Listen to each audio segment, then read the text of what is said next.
All right, here we go. All right, today I'm going to talk about the principles of good technique, starting with the position at the keyboard, of course. And what we want is a nice, comfortable, relaxed position. We want to sit on the front of the bench so that our body can easily move from side to side. And when we bring our arms up to the keys, I like to start with a level position and not going down into the keys like this and pushing. Our basic movements are going to be pulling the tone out of the piano. The elbows hang. The elbows do not work on their own. That brings tension. So we always have to be aware of that. And I have my students do this, make it as tight as you can, and then relax. We don't play the piano with our fingers. The fingers touch the keys, yes, but we play using the entire mechanism. And everything has to be integrated.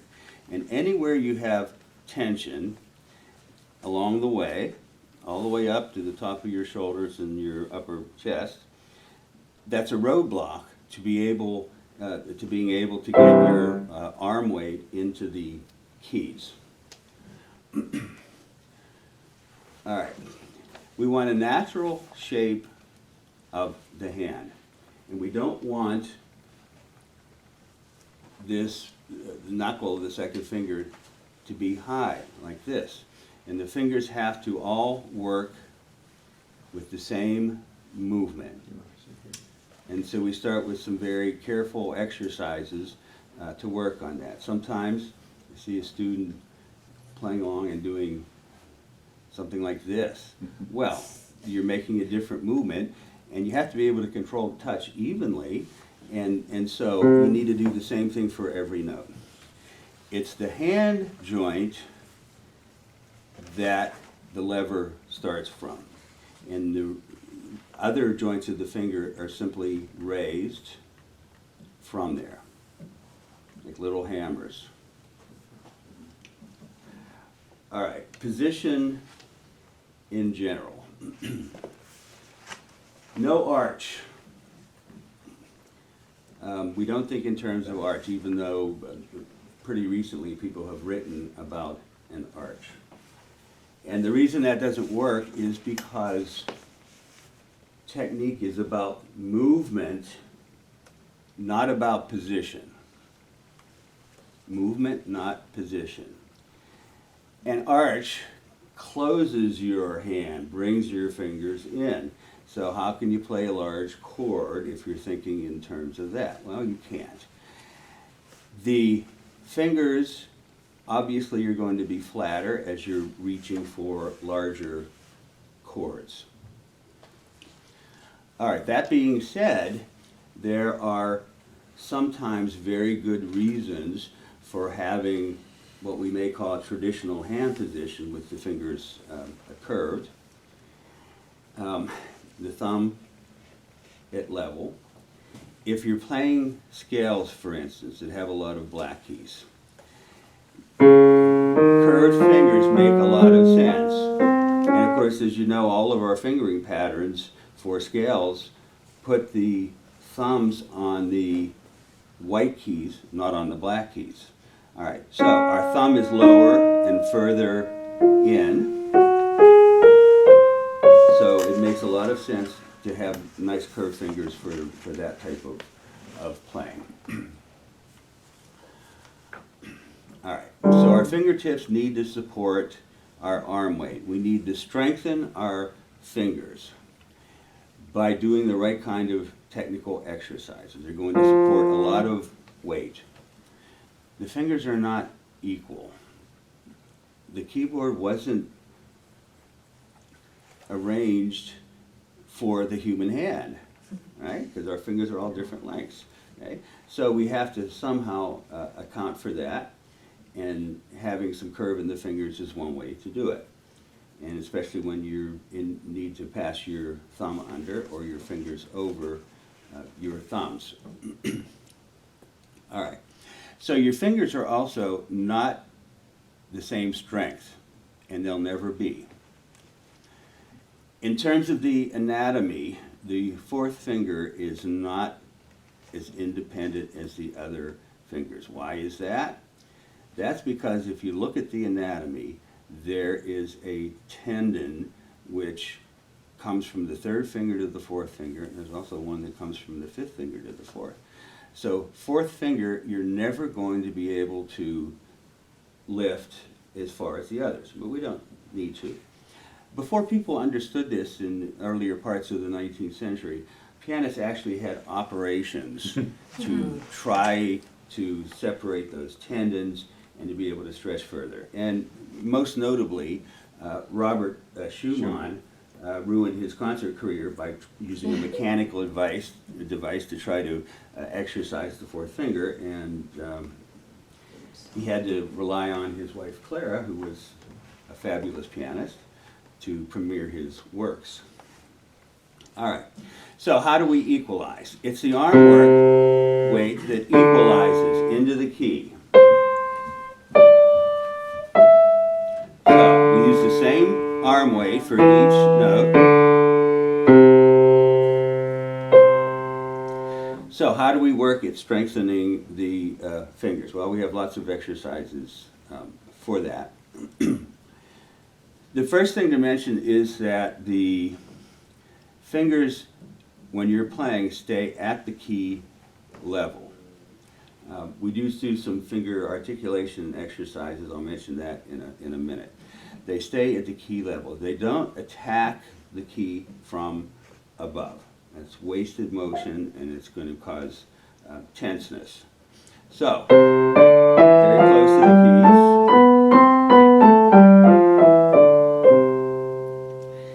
And when we're doing finger exercises, we do need a little bit of a finger stroke and pressing firmly to the key to work on strengthening. So we have muscles through our hand, and the termination of muscles, and this is anywhere in your body, is tendons. So these muscles turn into tendons in the fingers proper. And you can not just strengthen your muscles, but you strengthen your tendons also by doing good technical exercises. All right. The wrist. It's the most important joint to be relaxed and used in the course of playing. And many exercises we exaggerate when we start to fill the relaxation and to make sure we're transferring our arm weight through to the key. So we're not starting with fingers up. Fingers stay on the keys. And we do exercises like this. Right? Gradually, as we get more advanced, we internalize most of that movement. So we don't see it as a big movement, but we're doing inside exactly the same thing. We're relaxing here, and we're using our arm weight. All right, so let's talk about the thumb for a minute. It's important that the thumb gain flexibility and independence. You use the thumb by lifting it from the hand joint just like you do the other fingers, and you never do this. This is not using your thumb. This is using your wrist and arm to play the thumb. And you have to have the same attack with the thumb as the other fingers in order for it to be equal. All right, flexibility. When we're learning, we have to be able to play evenly, and our thumb is part of that. And we're going to play legato, and the thumb is going to move under the hand and be ready to play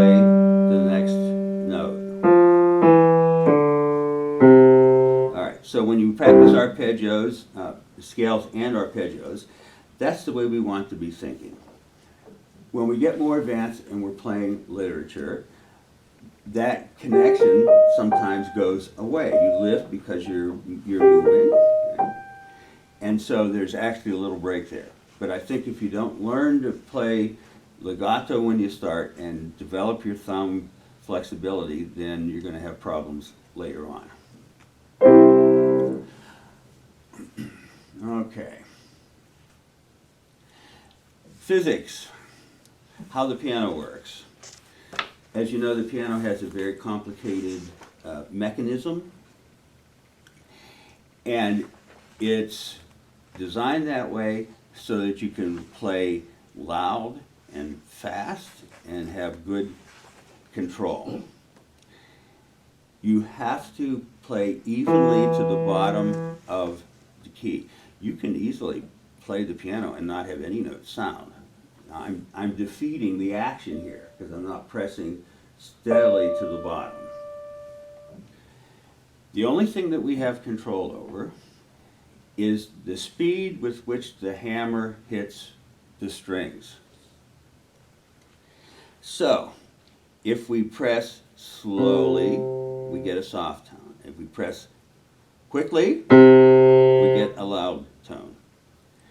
And once again, remember, I'm not using my finger. I'm not getting that loud tone by using my finger. It's coming from everywhere else.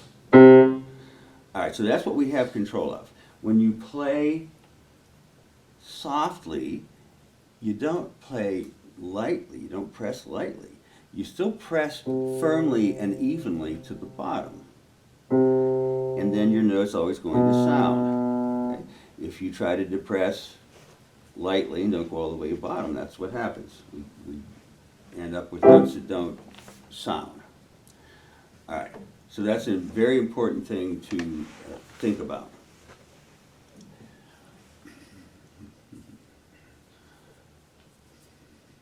All right, now let's talk about having to do with basic finger stroke.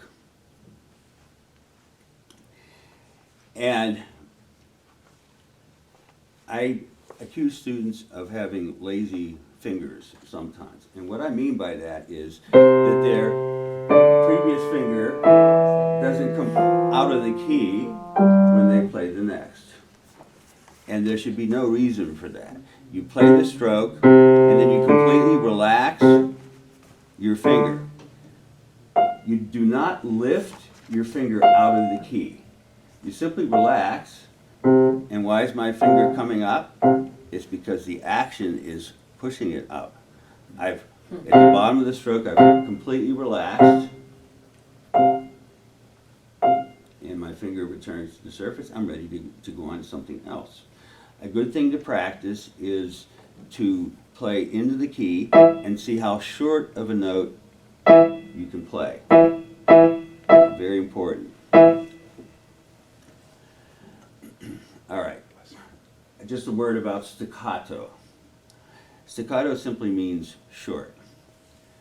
Maybe when we're teaching youngsters, we say that, well, if you see a staccato dot on a note, play it half the length.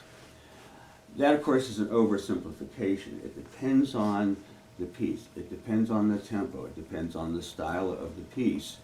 Those things determine how long a staccato dot lasts. And of course, there's plenty of music that has half notes and quarter notes and eighth notes in different places in the piece, and they all have staccato dots. You don't play them the same length. You play the longer notes longer and the shorter ones shorter. Okay, so a very general thing. How do we play staccato? You play short. The old way, still talked about in some sources, is to play from the wrist to play staccato.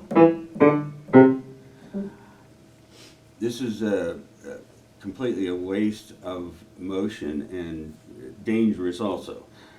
If you let your fingers come above the keys, you're more likely to miss notes. Okay? So there doesn't need to be any other kind of movement involved. It's simply your normal playing stroke, but you're relaxing the key quicker. You're letting go of the note quicker, depending on, again, the situation that you're in at a particular time. If you are playing passages that are loud and have long sustained notes, the stroke is still very quick, and you don't hold the tension. You don't do this. You only leave enough tension to keep the keys down. And then you're completely relaxed and ready to move on to the next note. Completely relaxed. And you keep moving your wrist a little bit to make sure that it stays relaxed as you go along. All right.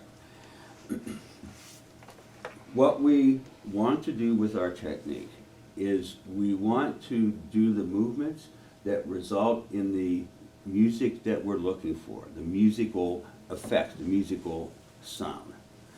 The most basic musical gesture would be the two-note slur. And all of the beginning method books for children now have exercises for playing a two-note slur, which is a great thing.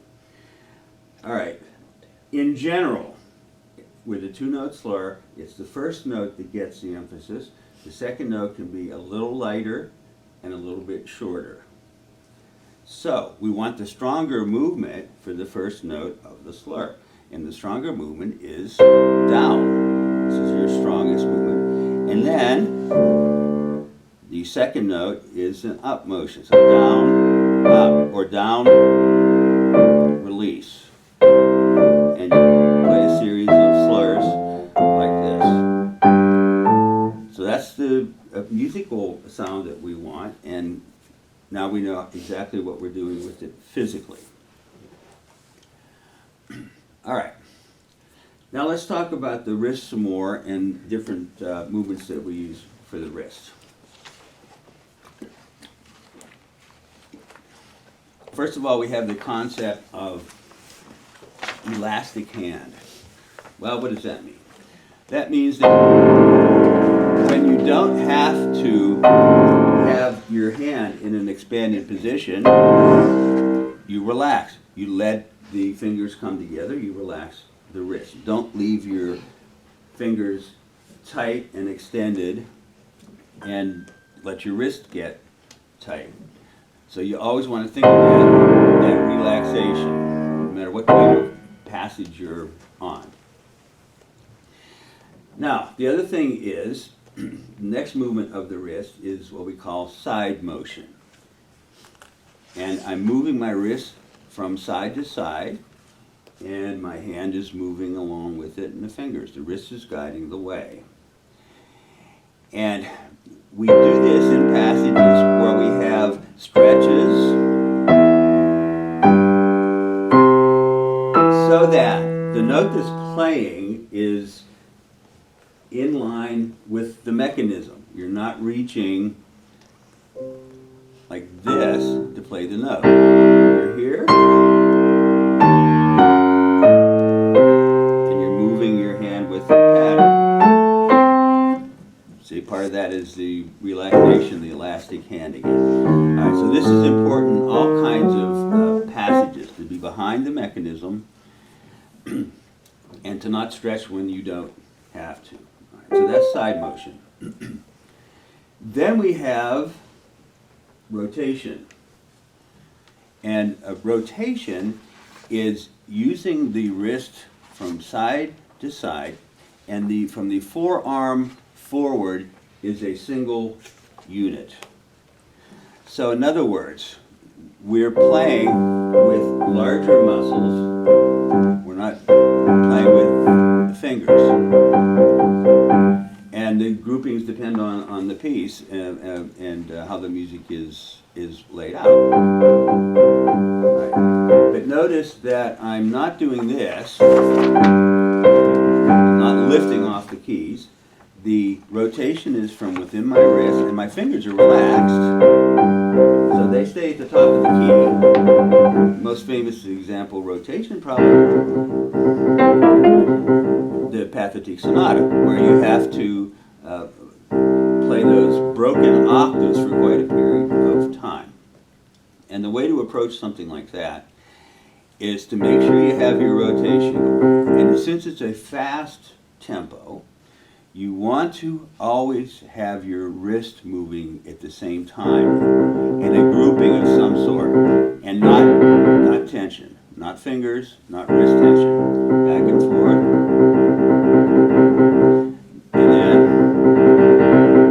and this is ensuring that you're staying relaxed here. All right, so that's rotation. We use that in a lot of passages. All right, now, we of course have combinations of movements, and we have one that we call a circular movement, and it may be for classical music where you have a broken pattern, and we're not playing with the fingers, but we're letting our wrist shape the pattern. The first note is usually the most important, so it gets a little bit of emphasis. So we're doing a circular motion. And we do other combination motions depending, once again, on the music that we're working with. Okay.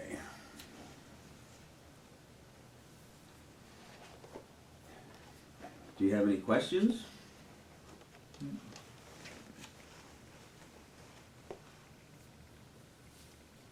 When you're doing the thumb underneath, Mm-hmm. you know, a scale or whatever, Yes. do you also, in the slow motion, work on the, the shifting of the weight as you, like, let's say as you're approaching the thumb, and then as it crosses over, that the hand is shifting on it? Yes, and there is, when you play a scale, there is some wrist and hand movement, small movements like this as you go along, right? We're not trying to hold our hand in place rigidly. So you can see that my hand is free and it's moving. And I'm into the keys, and I'm not lifting my fingers above the keys. That's tension, it's wasted motion.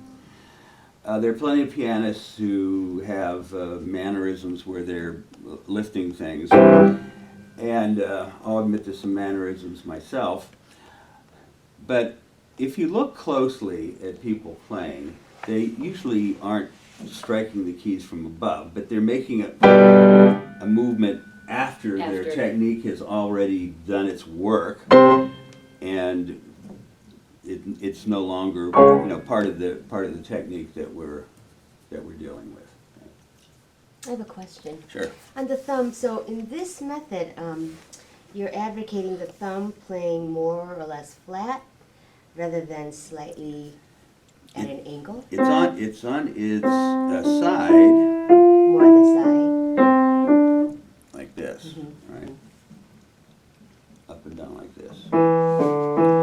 It's making the same general type of movement as the other fingers are making. So because the thumb is shorter,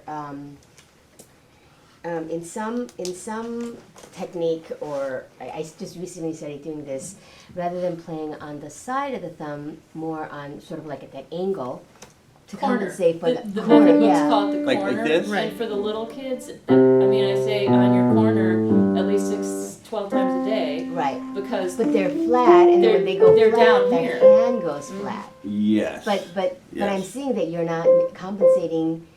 You're not compensating the thumb, treating that any differently than the fingers. Yeah.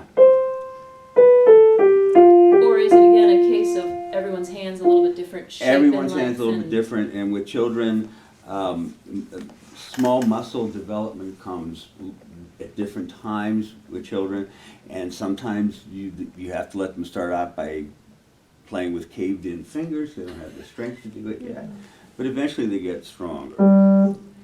And another point there is that we never let our finger cave in at any of the Yeah. finger joints. Okay? Never go backwards. I don't even attempt to demonstrate that anymore because my attendants don't want to do that, and because they're used to. Yeah, the little hands, I call it, they buckle backwards. Yes, they buckle backwards, and that's not good because you're getting a different touch that way.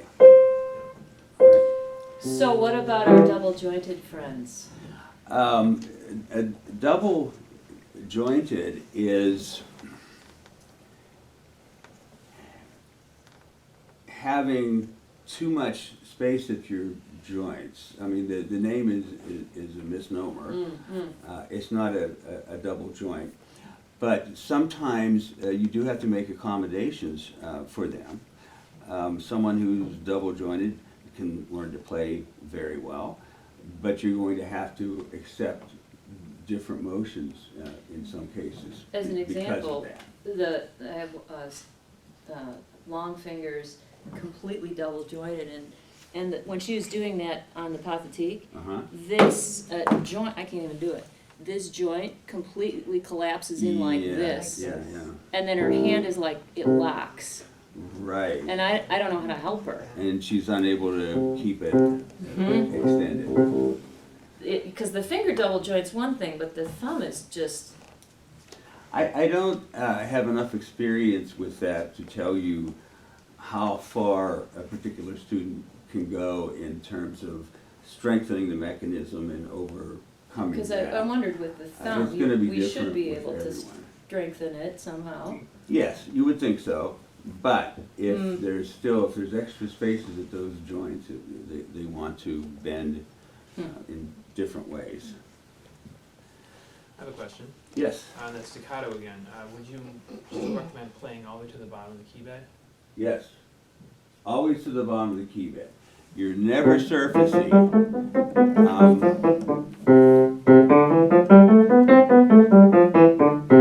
It's the only way to ensure that the action's going to do what you want it to do, right? If you play all the way to the bottom. You can play quickly. You can play quickly and to the bottom and play very, very short notes. I mean, that's no problem. All right. One other thing about position at the keys that I should mention is your position on the keyboard relative to how close to the fall board you are. I see students who are reaching in and twisting the wrist, and if they would stay in the keys further, you wouldn't need any side motion to reach those patterns. Now, I understand that there are a few people out there who have wide enough fingers that they have a little problem with that. Okay? 'Cause I have come across that with some students. So you have to accommodate however you can. Sometimes you have to play closer out. But in general, you don't want this all the time. That's a detour, right? That's a detour that you're taking. And as we all know, the shortest distance between 2 points is a straight line. All right, and so even when we have large intervals, we want to stay close to the keyboard. Sometimes we do make a little bit of an arc when we're reaching, okay? And our fingers are off the keys anyway, but we don't want big movements. We want to be as economical as possible when we do that, and as relaxed as possible. The further you play in toward the fall board, though, the more strength it requires to get the same sound, That's a good point. because from you're a- closer to the fulcrum. of the- From a piano technician. That's exactly right. It is. You're closer to the center of the lever, right? Fulcrum. I have not found that that's much of a problem, okay? It's certainly true, but I don't think that you're exaggerating enough to make it that much harder. And of course, you have different lengths of levers for the black and white keys. Right, but they adjust the fulcrum on the sharps to accommodate that, so. Right, right. It'd have to be extreme, that you'd have to be way in here, that makes it, I think if your technique is good and you're into the key and you're relaxed, I think whether you have a piano that has a very hard touch or a very light touch, doesn't make a whole lot of difference. Okay? I like a firm touch. But even if it's a light touch, you're playing deep into the keys. And of course, sometimes having a piano with a firm touch is really good to practice with, Build more fingers. to have to work. Although, of course, you have to make sure that you stay relaxed as you do that. If you're playing on a piano that's heavy. When I was younger, I used to take a blanket and actually stuff it up under the piano between the beams and the soundboard, and to actually mute it and then close the whole piano up and play like that to really feel like I'm working. And then in a normal situation, things seem easy. yeah. Okay, so that's an introduction to the different aspects of playing, and we'll see where we go from here. Very good. Okay? Sheesh.